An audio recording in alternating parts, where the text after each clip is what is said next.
Paired with the Kalista, another champion that does work well in this duo. And with Fate's Call available, Tucson is going to have all the agency in the world. And Deft is so used to playing this combo. Deft was...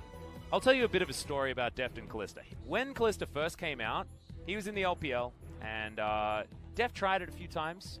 He was woeful. Absolutely terrible. And also, SKT have a very I want to blow up one person and move on type composition, and Chrono Shift really ruins that. We'll see whether it works in Game 2.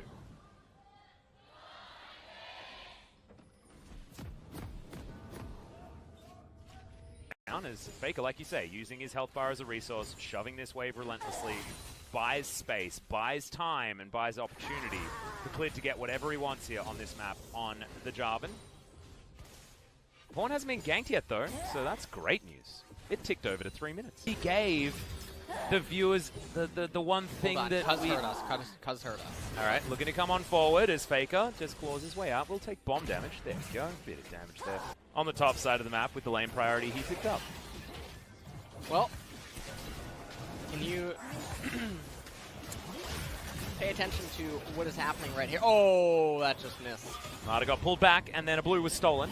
As top side of the map, Faker loses half of his health bar, but I think things were going okay for him outside. All right, how much designated time do we have? Because I feel like this is good. We get a time window to let us know what's going on. As Tucson says, absolutely no to that one. Headbutt Pulp comes in, Grey Health is eaten, Fate's Call comes down as well. It follows the flash of Marta as Teddy has absolutely no mana. Rend is expended though, and Kingzone just going to get a lot of pressure, and Clid takes a dragon. Over to you, LS.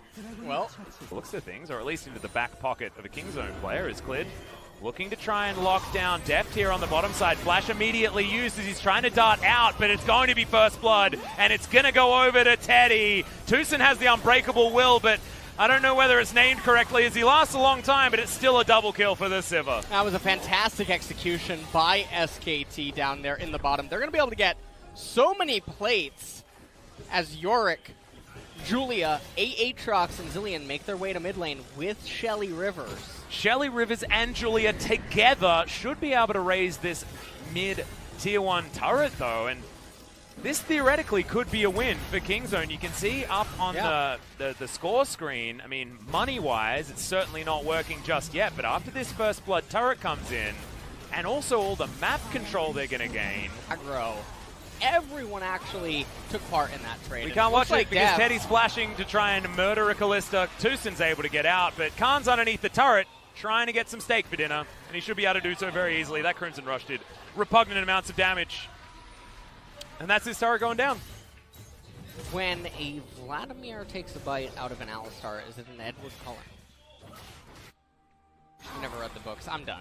Yeah, okay, you know what? That about sums up your response I've been trying not to admit that I read Twilight for a long time, okay?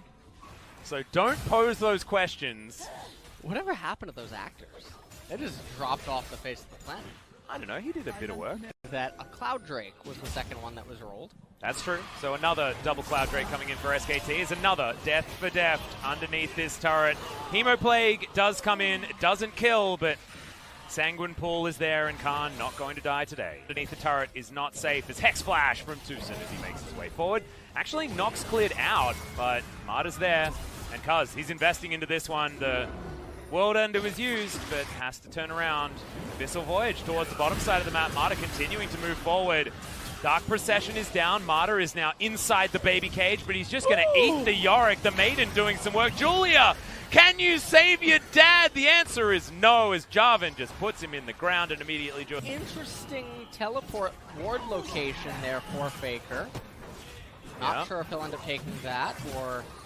One waiting all the way behind. This is the first time we've seen a 5v5. Yeah, teleport is going to come in from Faker. It's going to be Clid that locks down the Infernal Drake as Rascal is just obliterated in the backline. Deft has to flash so incredibly early. World Ender is in there. Khan continuing to keep himself alive, and Tucson, he's mincemeat bottom side of the map. This time Deft doesn't fall first, but he has to watch everybody else die, and Clid's going to be able to get that flash knock up. Deft against the world.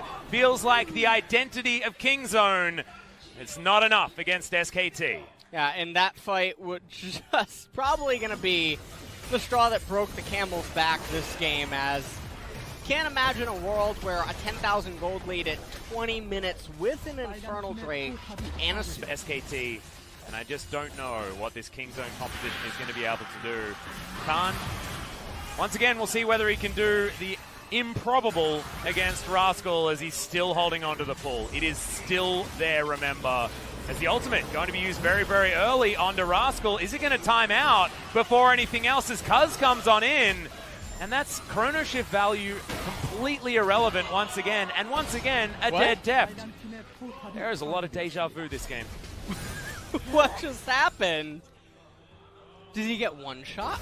Obviously I wanna see a replay of what just ended up happening to Deft there in the mid lane as Faker taking more damage from the top tier 2 turret than ever from a King Zone member this game.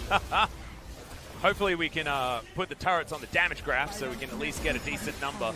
As that's the base broken, no Baron required, and all 3 turrets going down at the same time. Cliff feels like a carry at this point in time. Cuz feels like free food walking around this map. You can see that health bar not looking too big at this point in time. No inhibitors are going to fall just yet, but SKT, they're in no rush. Not too much for King Zone. And Teddy came into play, and let's take a look at what ended up happening to Deft here. Oh, wow. Oh. It was E, Q, R, auto attack. Yeah, I think he might have used his old Smite Arena. Well, Faker. Yeah, Fate's Call going to come in, and he's got a claw. Completely fine as Rascal just throws Julia into the opponent to die. Oh my, that's the closest thing to Thanos and Gamora I've ever seen. I know, right? This is just not what you're looking for as Clid gets knocked out of his EQ, but Faker says he's okay with it, dives right into the enemy team, still has his ultimate, still has his Zhonya's, still has so many options as he's keeping them busy. Marta even going to get the Devour off now as Deft is going to die off the back end. Teddy comes forward. AoE damage aplenty here for SKT. And Rascal has no hope. Pawn's running away on the top side. Cuz running away on the bottom side. He can't do it. It's going to be Teddy picking up that kill very easily. And now Rascal, where are we going? This is what happens when you throw Julia to the wolves. And SKT should be able to follow this up with a victory. 15-0. This is a slaughtering from SKT, to quote Tryndamere. Yeah. This is going to be 2 inhibitors definitely going down. And then I expect that they just make it out down through the bottom. They're going to stagger the backs by killing Pawn here as well, who's a Zillion with a spellbook that has now given him a ghost as he looks to clear out minion wave after minion wave. He certainly will have flashes for no reason there as well. Just wants to throw out as many buttons as possible to show that he's doing something. And now King Zone have to try and defend against this SKT force that looks completely unstoppable. Pawn darting around the side is going to be at least a little bit annoying with these bombs, but that's another Frozen Tomb to land on top of Cuz. Worldender will mitigate that damage, but now he's not offering anything for his team. Not going to go down. Tucson just trying to play in the front line, but there's no reason to do so because the back line is getting penetrated every single time. Deft has a bomb on top of his head, but Teddy flashes forward. It's a couple of crits, and then he goes down. Chrono Shift finally is going to get utilized, but look at that. It's 1 spell, 2 autos, and he's dead in seconds. SKT will obliterate King Zone in this game. The Nexus does not last very long. 15,000 gold, the lead. GG'd SKT. And that was, I think, the most decisive game we've seen in LCK in 2019. There haven't been too many that have been that quick. I can actually quickly have a look at the stat for fastest game. Average game duration is 34 minutes and 51 seconds. Damwon versus Hanwha Life Esports. So it's not quite at that level, but we're expecting a much closer series between King Zone and SKT. Last time, remember, they were trading Ezreals, and it was whoever got Ezreal won the series. Yeah. And it was Teddy that got 2 of them. This time around, though, they broke them in Game 1 and destroyed them in Game 2. Yeah, and it was a fantastic...